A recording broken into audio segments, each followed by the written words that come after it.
Now that we have discussed the institutional level preparedness and response strategies for gender-based violence, both at the government and non-governmental level, let me put a more broader question to all of you, because you all three have been dedicating your professional life to prevent these gender-based violence and all other associated issues. Can you sort of elaborate one key challenge that you have encountered throughout your career in providing services for survivors of gender-based violence?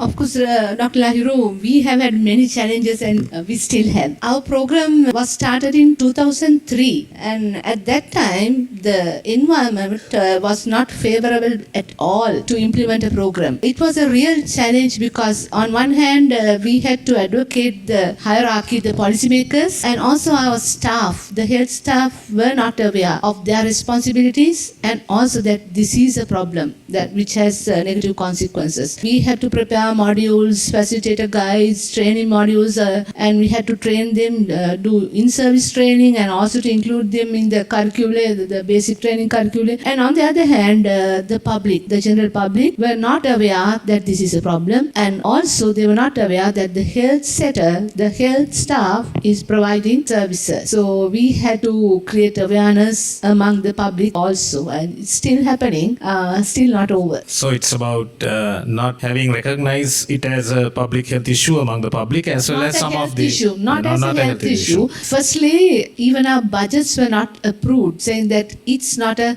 vital issue, it's not a problem. There are so many other things to be done using these funds. Thank So you, that- ma'am. Thank you, Dr. Apte. According to me, the most challenging issue is normalizing the violence. The acceptance, kind of it being a training tool or it becoming that, oh, this person is not behaving properly, I will beat up, or otherwise that fear of being beaten up or fear of that is that normalization, acceptance, it being a part of the natural fabric of a community life or somebody, I think that's the biggest challenge where people accept it. And because of that, once you intervene at the community level, then what happens is that you are upsetting a cohesion, an ecosystem, and that is really very dangerous. So the challenge is acceptance as well as it becoming dangerous for the staff members who go down there and talk to people, address or do the screening for gender-based violence. You are upsetting a established norm. And so the safety of our ground staff on the ground is another big challenge, because you are talking to the woman who will tell you, my mother-in-law beats me or my husband beats me, and that husband will say that you are coming to my home and disrupting the harmony, you meet me outside the village. So the safety of the staff is also a very Yeah, thank you for highlighting that issue. I think we heard several stories over the previous months about the safety of frontline health workers, particularly in a very Southeast Asian context. I think it's an issue that has not been that much debated, but when it comes to gender-based violence service provision, it's an issue. Thank you, ma'am. Dr. Pramila? It's a concern that individuals who undergo GBV, in coming forward, they really, very often, we diagnose them at a clinic with a broken leg or a scratch on the face, and when you question them deeply, they very reluctantly confess, my husband or my partner beat me up. So that's the main thing that I'm concerned about. We can have all the programs and all the activities and actions to prevent, but when the person who's affected doesn't come forward and admit it, for various good reasons, I think, they're frightened to go back home to their partner, they have no other source of income, so have to live with this person and have children. So for all those reasons, they bear up and they bear up till they just can't anymore, or somebody else discovers that they have undergone GBV. So that's the area that I don't know how we change it, because that's an individual thing rather than a program thing. It's a person that has to decide, I'm coming forward, I'm not going to confess. It's a tough one, but I think we have to work on that.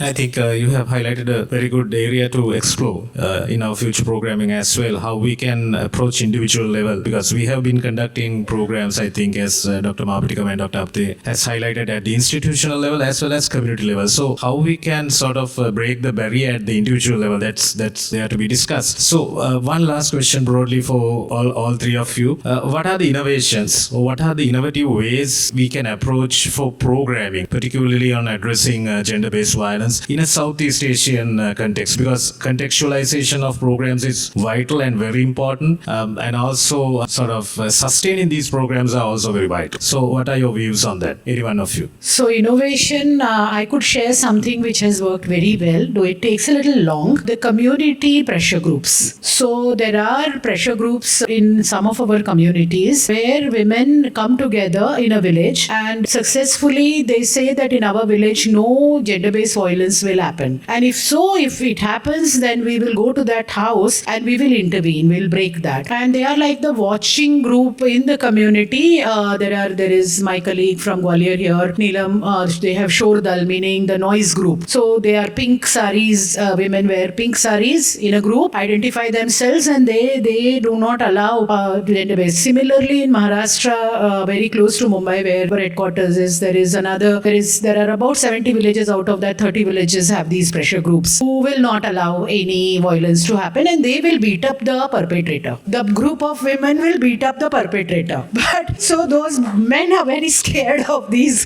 group of women, and that works very well. I'm sorry. Thank you. Dr. Mamatikam, anything to add? I also agree with Dr. Kalpana. Yes, there should be community mobilization. It should come up from them itself. So otherwise, we would have problems. And also, Dr. Lahiru, gender mainstreaming is really important. Now, although in our MCH policy, there is one special goal for gender and GBV, but still, it's vertical. We have to mainstream gender into all the aspects of all the reproductive health components, then only we might be able to see success.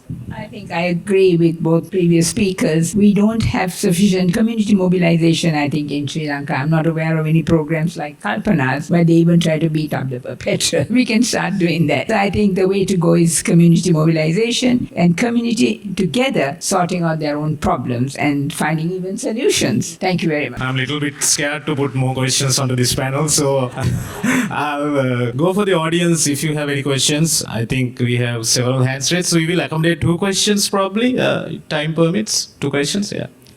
Thank you for the opportunity. I'm speaking on behalf of BUI, where we have these 15 sport prison zones in operation. I'm really happy that the program which is going on, and then I really like to add you how we can connect with you and contribute with regard to this mobilization. So then we know that Mithurupiya sir has been there for many years, but I can't see the progress now. So then maybe halfway that has stopped, and so then the reason is there are no mobilizers. So what we can do is we can connect with enterprises. It's about 285 enterprises within those. It's about 180,000 people working there. In addition to that, we have around 600,000 workers outside. So what you can do is, so you can connect with HR managers and get some connected people and then have a platform. It may be virtual, it may be physical. Our zone directors are there to connect with you and then pass the message. That's my suggestion. I think that's a comment. Thank you very much for your comment. I think export processing zones are sort of very vulnerable places where women get sort of gender-based violence is rampant. So that's a very good session that we can, yeah. Over to the next. Yes, yes, ma'am. thank you. Thank you very much. This is Meenakshi Rai from Bhutan, and I'm working as a program and service director at Renew, and that's the acronym for Respect, Educate, Nurture, Empower Women. And our mandate is, of course, addressing gender-based violence,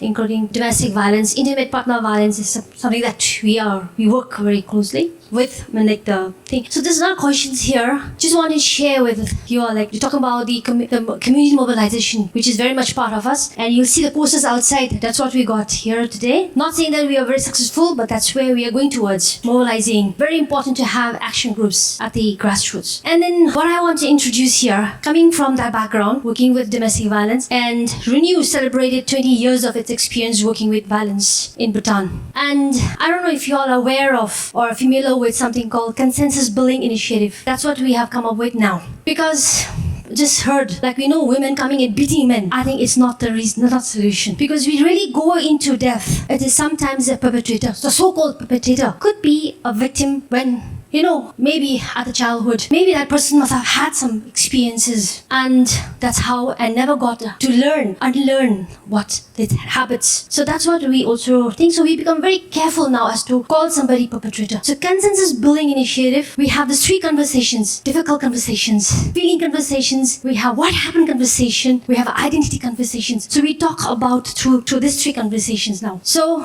we have laws, very strict laws. Domestic Violence Prevention Act. Severe thing, if it's a sexual violence, well, straight, no space for them to talk, no dialogue. 113, that's police. Straight. Perpetrator versus the victim.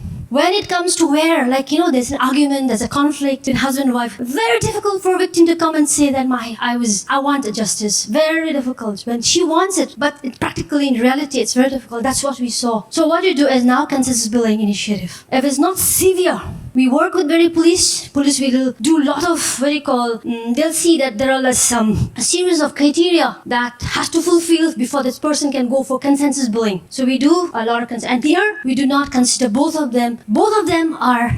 There's no perpetrator between two. We say both of them are having problem, so they are now coming to talk about it. Let's clear communication and let's see how we can solve their communication amicably. So we have come up with some solution as far as how to address gender-based violence. A lot of sensitization, a lot of education, awareness, research, evidence-based report is something that we really have to work towards. And it is very difficult, but not impossible. Not impossible, it's possible. So we are trying to tread on that path now. Thank you very much. Thank you very much. Thank you, ma'am. Thank you for sort of enlightening us about some of the regional programs that they. Yes, please. Thank you, Meenakshi. I think that was really very nice. A follow-up to the victim and perpetrator conversation we just had. But I completely agree with you that we shouldn't really, violence cannot be an answer to violence. Completely understandable. And I think the only thing I see that there is so much angst and the pendulum has really swung so far amongst women that they have been suppressed for so long and for centuries that now that anger, that angst, that retaliation is become part of when they think they can, it becomes. And I think I agree with you completely that violence can't be the answer to violence. Beating the perpetrator will definitely not bring us the closure to this vicious cycle. However, this is what the community, community, working with the community is never easy, but this is what is the reality which I have shared with you, but completely accepted that violence cannot be answer to another set of violence, Thank you. Thank you, ma'am. Unfortunately, we are running out of time, so we have to conclude the session. Thank you very much for our expert panel, all eminent persons in this sphere. I think you have highlighted how we have to sort of move forward from the institutional preparedness and response to community preparedness response, and at the very individual level with community peer groups as also individual action on gender-based violence. Let me thank you again on behalf of Family Planning Association and also Sri Lanka Medical Association, and thank you for the audience. I know that I am standing in between a very delicious lunch. Yeah, thank you very much and enjoy your lunch. Thank you. Thank you very much for the insightful session. Let's give a round of applause to the panel.